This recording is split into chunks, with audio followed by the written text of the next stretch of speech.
మనం ఆరాధిస్తున్న దేవుడు చేసే ఆలోచనలు తల్లి గొప్పవి గొప్పవి గొప్పవి. ఆ గొప్ప ఆలోచనలు మన పక్షమున చేసి ప్రభు మనల్ని కాపాడుకుంటూ నడిపిస్తున్నాడు. ఆ మూడవదిగా బిళ్ళరా, మూడవ పేరు చదవండి ఆయన. బలవంతుడైన దేవుడు. ఆగండి, అక్కడే ఆగండి. మనం ఆరాధిస్తున్న దేవుల్లో కొంచెం కింద కూర్చో. మనం ఆరాధిస్తున్న దేవుల్లో ఏముంది? మన యేసేలో ఏముంది? బలం ఉంది, శక్తి ఉంది, మహిమ ఉంది. ఆమేన్, హల్లెలూయా. మనం బలహీనులు గనకే, మన వైపు చూడండి అందరూ, మనం బలహీనులు గనకే ఆయన బలం మనకి ఇచ్చాడు. ఏమండి చెప్పండి? అరే కొంచెంసేపు ఆగండి. ఆయన బలవంతుడు గనుకే బలహీనుల కొరకు ఆయన భూమి మీదకి వచ్చాడు. ఎవరిని జయించడానికి ఇక్కడికి వచ్చాడు? మనం ఎవరిని జయించాలని? పాపాన్ని జయించాలి. మనం కూడా ఆ పాపక్రియలు జయించాలని ఆయన రక్తంతో కడిగి, ఆయన రక్తంలో ఉన్న శక్తిని, ఆయన రక్తంలో ఉన్న పవర్, ఆయన రక్తంలో ఉన్న బలము మనకిచ్చాడు. ఆమేన్. ప్రభు రక్తంలో ఏముంది? బలం ఉంది. ఆయన బలవంతుడు, ఆయన బలాన్ని మనకిచ్చాడు. చూడండి అమ్మా, ఇది చాలా జాగ్రత్తగా ఉండండి. ఈ మాట ఇది మర్మమైన మాట. మన శరీరంలో రక్తము శాతము సమృద్ధిగా ఉన్నంత వరకు నువ్వు బలహీనుడు కాదు, బలహీనురాలు కాదు శరీరపరంగా. అవునా? అవునా? ఎప్పుడైతే నీలో నాలో రక్తము తగ్గుద్దో, రక్త శాతం తగ్గుద్దో, అప్పుడు ఏమవుతాం? మనము శరీరం ముందు బలహీనులు. నిజమే కదా? శరీరం పుష్కలంగా రక్తం ఉంటే హెల్దీగా ఉంటాం, ఆరోగ్యంగా ఉంటాం. ఏమండి? పుష్టిగా ఉంటాం. ఆ రక్త శాతం తగ్గుతా వచ్చిందనుకోండి, ఆరోగ్యంగా ఉండగలమా? బలహీనంగా అయిపోతాం. కాబట్టి నువ్వు శరీరం అందు బలహీనుడు కాకూడదు, బలహీనురాలు కాకూడదు. తర్వాత ఆత్మలో బలహీనురాలువి కాకూడదు, బలహీనుడు కాకూడదని ఎవరు తలంచారండి? ఆయన తలంచాడు. ప్రభు తలంచాడు. కాబట్టి మన కొరకు భూమికి దిగి వచ్చాడు ప్రభు. నిన్ను నన్ను బలవంతుల్ని చేయడానికి ఆయన రక్తం ఇచ్చి మనల్ని కొనుక్కోవడానికి, మనల్ని కడిగి పరిశుద్ధులుగా చేయడానికి. పరిశుద్ధుడు గనక మనం కూడా ఎలాంటి బిడ్డలుగా ఉండాలి? పరిశుద్ధులుగా ఉండాలి. యేసయ్యను మనం ఎలా ఆరాధించాలి? మనము పరిశుద్ధముగా ఆరాధించాలి. ఆయన పరిశుద్ధుడు, ఏ పాపం లేని ఆజన్మ బ్రహ్మచారి, ఏ పాపం లేకుండా భూమి మీద జన్మించిన ఏకైక మూల పురుషుడు. హల్లెలూయా. నువ్వు నేను ఆరాధిస్తున్న దేవుడు పాపము లేకుండా జన్మించిన ఏకైక మూల పురుషుడు. ఆమేన్. ప్రథముడు. హల్లెలూయా. పాపం చేసిన వారిని, పాపంతో జన్మించిన వారిని మనం ఆరాధించడంలా, ఏ పాపం లేకుండా, కల్మషం లేకుండా జన్మించిన ఏకైక దేవుణ్ణి మనము ఆరాధిస్తున్నాం. కాబట్టి ప్రేమైన దేని బిడ్డ, ఈ యొక్క దినం ముందు ఎంతమంది భక్తులు ఆరాధిస్తున్నారు. ఆ భక్తుల పేరు లిస్టులో నీ పేరు, నా పేరు రాయబడింది. నువ్వు గొప్పదానివి, నువ్వు ధన్యురాలివమ్మా, నువ్వు ధన్యురాలివి. మరియమ్మ ఒక కుటుంబానికి పోతే ఒక పెద్ద తల్లి ఏమంటుంది మరియమ్మని? లూకాసు సువార్తలో రాయబడిన మాట, స్త్రీలలో నీవు ఆశీర్వదించబడిన దానవు. హల్లెలూయా. ఆశీర్వదిస్తుంది. ఎందుకని? అవి మామూలుగా వెళ్ళుంటే ఆ ఆశీర్వాదాలు అందుతాయా? ఆశీర్వచనాలు అందుతాయా? ఏముంది గర్భంలో? దేవుని కుమారుడు. ఆమేన్. పరమ రక్షకుడైన యేసయ్య ప్రభువు మరియమ్మ గర్భములో ఉన్నాడు. అందుకని ఆ తల్లి ఏం చేస్తుందండి? ఏం చేస్తుంది?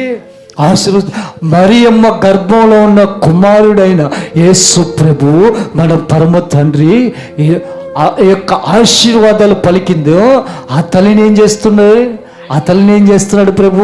ఆశీర్వదిస్తున్నాడు. పరిశుద్ధాత్మ దేవుడు ప్రేరేపిస్తున్నాడు. ఎవరు నా గుమ్మలోకి అడుగు పెట్టారు? హల్లెలూయా! ఎవరు నా ఇంటిలోకి అడుగు పెట్టారు? ఏమండి? ఎవరయ్యా? ఎవరు నా గుమ్మలోకి అడుగు పెట్టారు? ఆ తల్లి నిద్రపోతుంటే కడుపులో ఉన్న శిశువు గంతులేసి లేపుతుంది పరిశుద్ధాత్మ. ఎవరు నా గుమ్మంలో అడుగు పెట్టారు? హల్లెలూయా! మరియమ్మ అడుగు పెడుతుంటే, మరియమ్మలో నుంచి ప్రభు అడుగు పెడుతుంటే ఆ కుటుంబంలో ఏం నింపుతున్నాడు? పరిశుద్ధాత్మ శక్తి, ఆశీర్వాదము, క్షేమము, కాపుదల. ఈరోజు మన హృదయంలో దేవుడు అడుగు పెట్టలేదా? నీ గుడారంలో, నా గుడారంలో ప్రభు రక్తము అడుగు పెట్టలేదా? నువ్వు కావాలి ప్రభువుకి. తల్లి, నువ్వు కావాలి, నువ్వు కావాలి బాబు, నువ్వు కావాలి యేసయ్యకి. మనము కావాలి. అందుకే ప్రభు ఆత్మ ప్రేరేపిస్తుంది. ఆ తల్లి చూడండి, ఆ తల్లి ఏం పొందుకుని ఆశీర్వదిస్తుంది?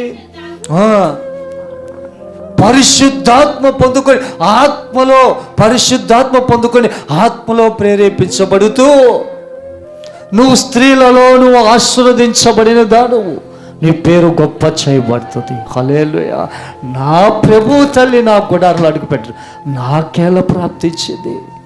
హల్లెలూయా! నాకేటి ఇట్టి గొప్ప భాగ్యము, నాకు ఇట్టి సంతోషము. నేను గర్భంతో ఉన్నానని 10 మంది ఈ లోకమంతా నుంచి చూసిపోయారు కానీ నాకు ఏ సంతోషం లే. ప్రభు తల్లి వచ్చి, ప్రభువే వచ్చి నన్ను పలకరిస్తుంటే నాకెంత సంతోషము. హల్లెలూయా! ఇప్పుడు దేవుడే మన సంఘంలోకి వచ్చి, ఆ బిడ్డలోకి వచ్చి మనల్ని పలకరిస్తుంటే ఎంత సంతోషపడాలండి? ఏమండి? ఎంత సంతోషపడాలి మనము? ఆ తల్లి ఎంత సంతోషపడింది.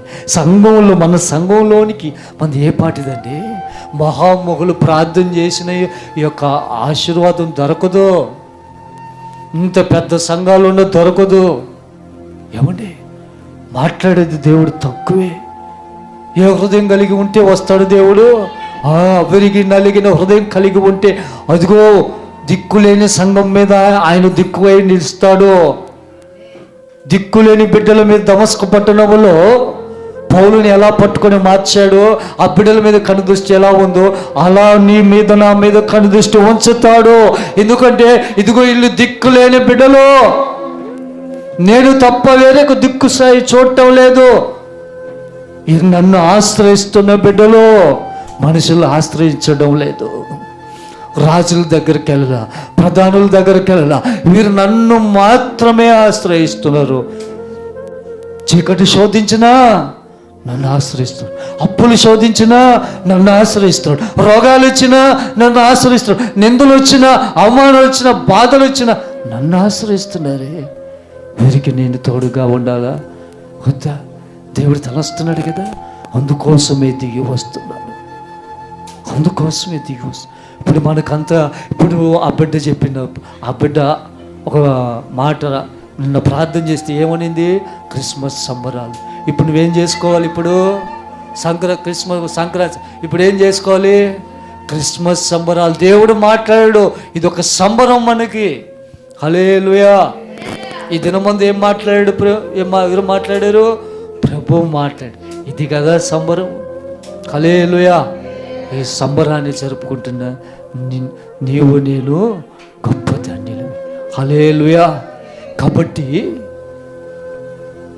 ఆ తల్లి ఏం చేసింది? మరియమ్మని ఆశీర్వదించాడు. ఈరోజు నీ మీదకి, నా మీదకి ఏం పంపాడు ప్రభు? ఆశీర్వాదం. దేవుడు ఆశీర్వదించడం మొదలు పెడితే ఏ కీడు నీకు దరిచేరని. కాబట్టి మన దేవుడు ఏమంటే ఎవరంట? బలవంతుడైన దేవుడు. 4వ పేరు చదవండి. నిత్యుడగు తండ్రి అంటే అర్థము మీకే తెలుసు. నిత్యము మనతో ఉంటాడు, నిత్యం మనకు తండ్రి. భూమి మీద మనం గతించిపోయినా, మన శరీరం గతించిపోయినా ఆత్మ ఎక్కడికి వెళ్ళద్ది? అక్కడికి వెళ్ళినప్పుడు అక్కడ కూడా ఆయనే ఉంటాడు మనకి తండ్రిగా. నిత్యుడగు తండ్రి నేను భూమి మీద విడిచిపెట్టడు, పరలోకమందు విడిచిపెట్టడు. ఏమండి? నువ్వు నీటిలోకి వెళ్ళినా అక్కడికి విడిచిపెట్టడు, నువ్వు అగ్నిలోకి వెళ్ళినా అక్కడికి విడిచిపెట్టరు. మన భక్తులు నీటిలో వెళ్ళలేదా? ఏమంటే మన పితరులు దేని మీద నడిచారు? సముద్రం పాయలు కలిసి 6 నీళ్ళ మీద నడిచినప్పుడు అక్కడ ఎవరున్నారు తోడు? ప్రభు. మన పితరులు అగ్నిలో నడిచారండి, అక్కడ ఎవరున్నారండి? దేవుడు తోడున్నాడు. ఆయన ముంచాయా జలములో, అగ్ని కాల్చాయా, అక్కడ ఎవరున్నారు? దేవుడు తోడున్నాడు. కాబట్టి ప్రియమైన సోదరి సోదరుడా, నువ్వేం పరిస్థితిలో ఉన్నా ఆయన నిత్యము నీతో ఉంటాడు. హల్లెలూయా. నిత్యము నిత్యము నిత్యము నిత్యము నిత్యము నిలిచి ఉంటాడు. నువ్వు ప్రార్థన చేయడమే ఆలస్యం. నువ్వు ఆయన బిడ్డగా జన్మించి నువ్వు పరిశుద్ధాత్మలో నడిచిన ఈ బిడ్డని నువ్వు ప్రార్థన చేసినా చేయకపోయినా నిత్యము నీకు కాపుదలుగా దేవుడు ఉంటున్నాడు. నువ్వు మనసులో తలంచినప్పుడు, నువ్వు తలంచినా తలంచకపోయినా ఏం చేస్తున్నాడు దేవుడు? నీ పక్కనే ఉంటాడు. నువ్వు తలంచినప్పుడు ఎక్కువ నీకు అభిషేకం శక్తినిచ్చి నడిపిస్తానే ఉన్నాడు. కాబట్టి నిన్ను నన్ను విడిచిపెట్టే దేవుడు కాదు. 5వ మాట చదువుమా. సమాధానకర్తయగు అధిపతి. మన దేవుడు ఎవరండి? సమాధానకర్తకి అధిపతి. మన దేవుళ్ళు ఏముంది? సమాధానం ఉంది. ఇప్పుడు యేసు ప్రభు జన్మించాడు, మనకేమొచ్చింది? సమాధానం, అంతము సంతోషం వచ్చింది. అండి ఈ కన్నీటి బాధలంతా పోయినాయి. ఇప్పుడు ప్రభు జన్మించిన దినం ఈరోజు ఎలా ఉండాలి? సమాధానంగా ఉండాలి, సంతోషం. చూడండి, క్రిస్మస్ పండుగ ఎలా జరుపుకోవడం అని ప్రాముఖ్యం కాదు. నీవు సంతోషంగా ప్రార్థనలో పాలు పొంది ఆయన సన్నిధి కాంతి నీ మీద నా మీద ప్రకాశించిందా లేదా దాన్ని చూసుకోవాలి. బిడ్డలారా, ఎలా జరిగించాము, ఎలా ప్రయాసపడాను కాదు, ఆయన పాద సన్నిధిలో నేను ఎలా గడిపాను, ఆయన ఆత్మని నేను ఎలా పొందుకున్నాను, ఆయన మహిమ నా మీదకి ఎలా దిగి వచ్చింది, ఆ సంతోషం నీలో నాలో ఉండాలి. ఇప్పుడు ప్రభు మాట్లాడాడు, మనకేం కలిగింది? సమాధానం. మన దేవుళ్ళు ఏముంది? సమాధానం. ఆ సమాధానం నీకు నాకు ఇవ్వడానికి భూమి మీదకి వచ్చాడు ప్రభు. ఆ సమాధానం మనలో ఉండాలి. సమాధానము మనలో ఉండాలి. ఎవరి ఈరోజు అందరము సంఘంలో సమాధానంగా ఉండేమా? వాళ్ళే సమాధానంగా ఉండే 3 రోజుల నుంచి చిన్నగా లేదు గొడవలు, తగులు, అన్ని గొడవలు, సమాధానం లేకుండా రచ్చలు. ఇప్పుడు ఏం చేశాడు దేవుడు? అవి ఎట్టబోయినాయో సమాధానం, ప్రశాంత వాతావరణం. దేవుని సన్నిధిలోకి వచ్చేస్తే ప్రార్థనలోకి ఏమొస్తుంది? సమాధానం. ఎప్పుడైతే మోకరించి ప్రార్థనలో కూర్చున్నా మనకేమొస్తుంది? సమాధానం. ఇప్పుడు ఎంతమందికి సమాధానం వచ్చి ఉంది? చేతులు ఎత్తండి బిడ్డలారా. దేవుడు మనకి ఈ యొక్క నూతన సంవత్సరం సమాధానం ఇచ్చి నడిపించును గాక. ఆమేన్. ఇది మొదలుకొని సమాధానం అనే స్తుతి వస్త్రము, సంతోష వస్త్రము ఈ యొక్క నూతన సంవత్సరంలో ఎలా సమాధానం సంతోష వస్త్రం ధరించాడో ఆ రీతిగానే రేపు రాబోతున్న నూతన సంవత్సరంలో ప్రభువు నడిపించును గాక. ఆమేన్. హల్లెలూయా, హల్లెలూయా. మన దేవుడికి ఎన్ని పేర్లు పెట్టబడ్డాయమ్మా? 5, 6, 5 పేర్లు. అంతేనా? 5 పేర్లు పెట్టబడ్డాయి. ఇది లేఖనాలు నెరవేర్పు. హల్లెలూయా. ఏమండి, ఇది లేఖనాలు నెరవేర్పు. ప్రభు వస్తాడని గ్రంథంలో రాయబడింది. లేఖనాలు చిత్తానుసారంగా ప్రభు భూమి మీదకి వచ్చాడు.